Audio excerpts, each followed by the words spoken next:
अस्सलाम वालेकुम। मैं हूं मोहम्मद शहबाज मियां। यूट्यूब चैनल और फेसबुक पेज पर खुशामदीद। सदर ममलिकत डॉक्टर आरफ अलवी भी पीटीआई के चेयरमैन इमरान खान से दूर हो गए। अब चीफ जस्टिस ऑफ पाकिस्तान की बारी है। साबिक वजीर आजम शाहिद खाकान अब्बासी इस मिशन पर निकले हुए हैं। आज की इस वीडियो में आपके साथ दो अहम खबरें शेयर की जाएंगी। सबसे पहले बात करते हैं रियासत के सरबराह और मुसल्लह अफवाज के कमांडर इन चीफ सदर ममलिकत होते हैं। और 9 मई के वाक़यात के बाद सदर ममलिकत ने जो जिम्मेदार जराए बता रहे हैं, खुद को इमरान खान से और पीटीआई से फासला रखना शुरू कर दिया है। क्योंकि 9 मई के वाक़यात जिस कदर भयानक हैं और पाकिस्तान की तारीख के अनोखे वाक़यात हुए हैं। इससे पहले इस तरह के वाक़यात नहीं हुए कि फ़ौजी तनसीबात पर अवाम चढ़ दौड़ी हो और दहशत गर्दी की इस तरह कार्रवाइयाँ की गई हों। तो 9 मई के वाक़यात जिस तरह पीटीआई की लीडरशिप और कारकुनों पर इल्ज़ामात हैं, उनके खिलाफ मुकदमात चल रहे हैं। तो पीटीआई के बहुत सारे लीडर्स जो पीटीआई अब छोड़ भी चुके हैं और मजीद छोड़ने जा रहे हैं।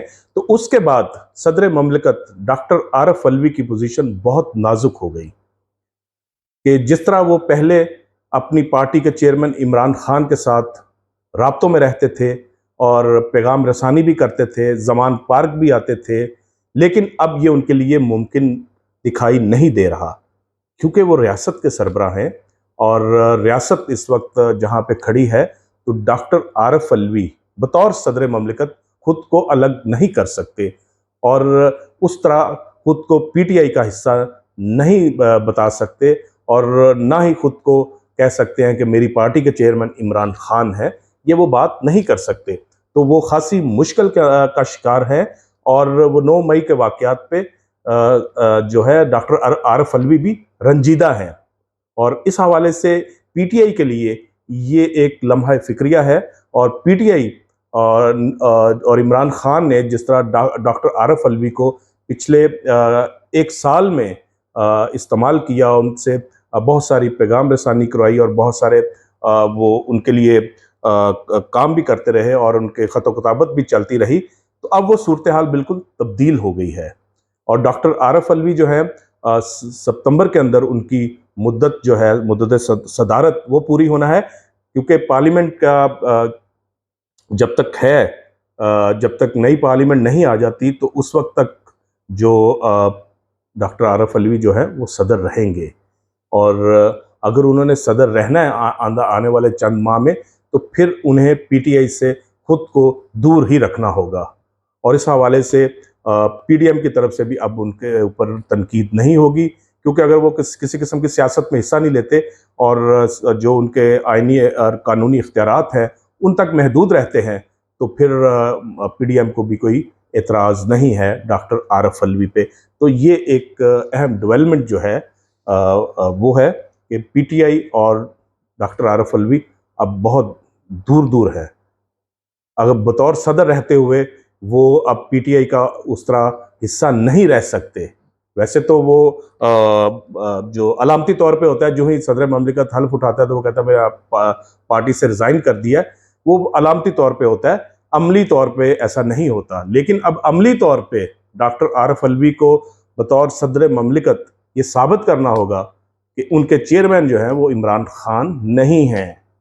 ये अहम एक डेवलपमेंट थी। और इसके साथ साथ आइंदा इलेक्शन के हवाले से क्या अक्टूबर में होने जा रहे हैं, और अगर अक्टूबर में इलेक्शन होने जा रहे हैं तो फिर उसके लिए फिर पॉलिटिकल इंजीनियरिंग का जो काम है वो तो बहरहाल शुरू हो चुका है।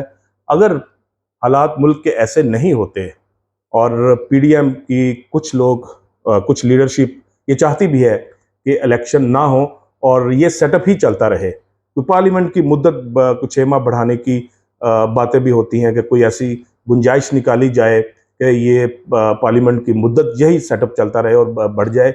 और इसके साथ साथ एक और जो गुफ्तगू है और तजवीज़ है जो ज़ेर गौर है, वो कौमी हुकूमत टाइप की कोई चीज़ बताई जाती है। कौमी हुकूमत जो है वो हमेशा से पाकिस्तान में बहरहाल मौजू बहस तो रही है। जब भी पॉलिटिकल क्राइसिस पाकिस्तान के अंदर पैदा होता है तो फिर उस वक्त बात की जाती है कि कौमी हुकूमत होनी चाहिए तमाम सियासी जमातों पर मुश्तमिल, तो इस तरह की बात की जाती है। लेकिन इस वक्त तो बहरहाल ऑलरेडी कौमी हुकूमत है। अगर हम बात करें तो पहले ही 13 सियासी जमातें इसमें शामिल हैं और तमाम जो मुल्क की सरकर्दा रहनुमा हैं वो हुकूमत का हिस्सा है मासवाए पाकिस्तान तहरीक इंसाफ के। तो अब कौमी हुकूमत बनती है, कोई इस तरह का सेटअप आता है तो फिर उसमें फिर कौन लोग हो सकते हैं। तो नाजरीन, आप ने सुना होगा, देखा भी होगा, आपको याद भी होगा कि मुस्लिम लीग नवाज के जो साबिक वजीर आजम है शाहिद खाकान अब्बासी, वो मुस्लिम लीग नून से नाराज है और अमली तौर पे खुद को नून लीग से अलग भी कर लिया हुआ है जब से मरियम नवाज चीफ ऑर्गेनाइजर बनी है उस वक्त से। और उन्होंने बड़ा वाज़ेह कह दिया हुआ कि वो मेरी लीडर नहीं है, मेरा लीडर नवाज शरीफ है, तो मुझे इससे कोई परवाह नहीं है, मरियम नवाज जो मर्जी कहते रहे। और उन्होंने पूरे पाकिस्तान के जो बड़े शहर हैं लाहौर, कराची, इस्लामाबाद, कोयटा, वहाँ पर री इमेजिंग पाकिस्तान नाम के जो सेमिनार्स हुए हैं, फोरम हुए हैं, उनमें भी शिरकत की। और उनमें मुस्तफा नवाज खोकर जो पाकिस्तान पीपल्स पार्टी जिन्होंने छोड़ी वो भी शरीक हुए। इस तरह के कुछ और भी सियासतदान जो हैं वो इन फोरम्स का हिस्सा बनते रहे हैं और अपनी जमातों से वो नाखुश है, नाला है।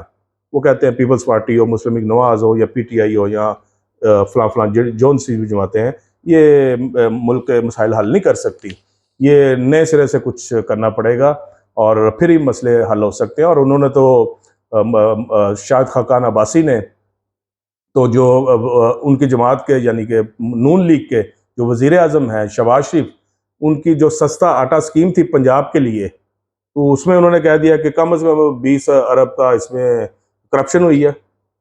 20 अरब रुपए की शाहिद खाकान अब्बासी ने कहा कि करप्शन हुई होगी ये जो सस्ता आटा स्कीम है मुस्लिम लीग नून की हुकूमत का, क्योंकि सिस्टम इतना करप्ट है। बहरहाल उसके खिलाफ जो निगरान CM पंजाब हैं वो उन्होंने नैब में इंक्वायरी के लिए दरखास्त दी हुई है।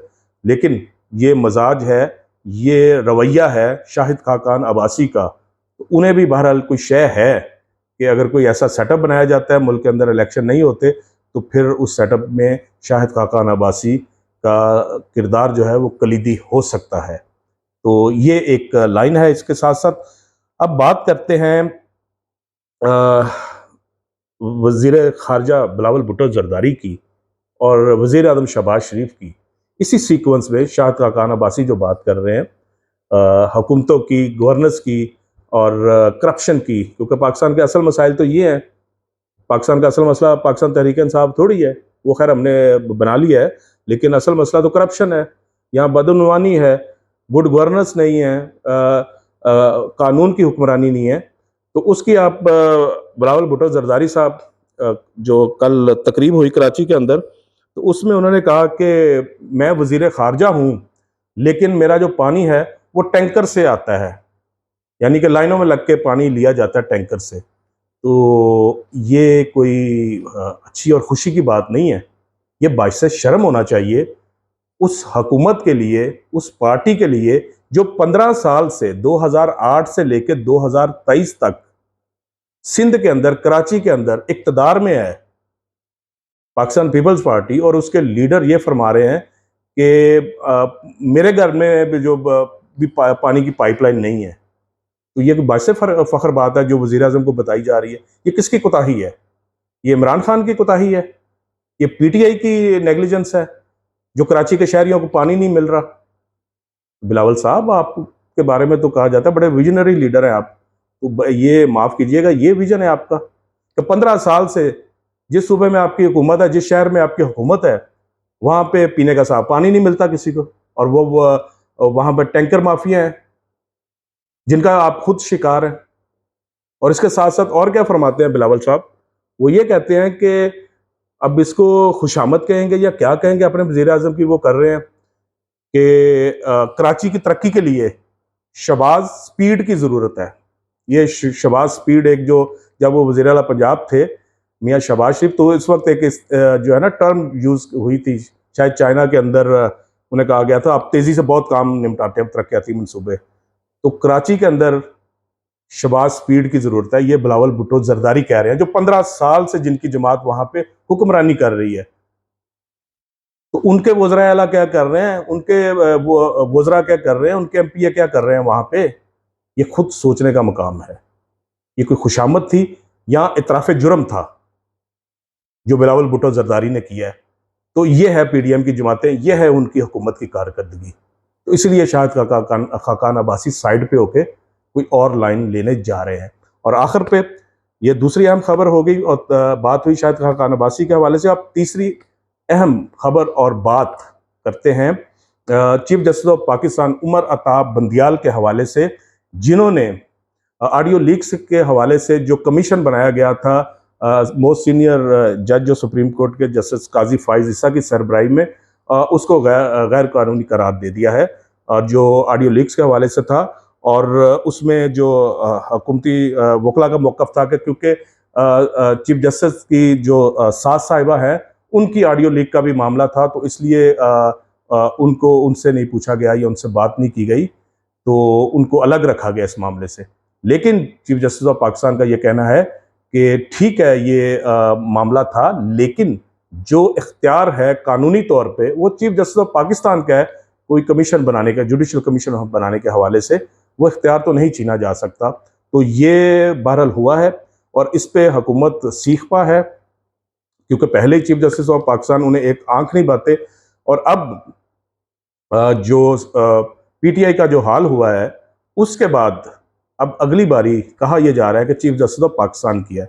अब हुकूमत पीडीएम की इस पोजीशन में है इस वक्त कि वो चीफ जस्टिस ऑफ पाकिस्तान के खिलाफ किसी किस्म का कोई एक्शन कर सकती है, और वो एक्शन क्या है ये अब कोई वक्त ज़्यादा दूर नहीं है। अगले चंद दिनों में मालूम हो जाएगा कि हुकूमत चीफ जस्टिस ऑफ पाकिस्तान के खिलाफ क्या एक्शन लेती है।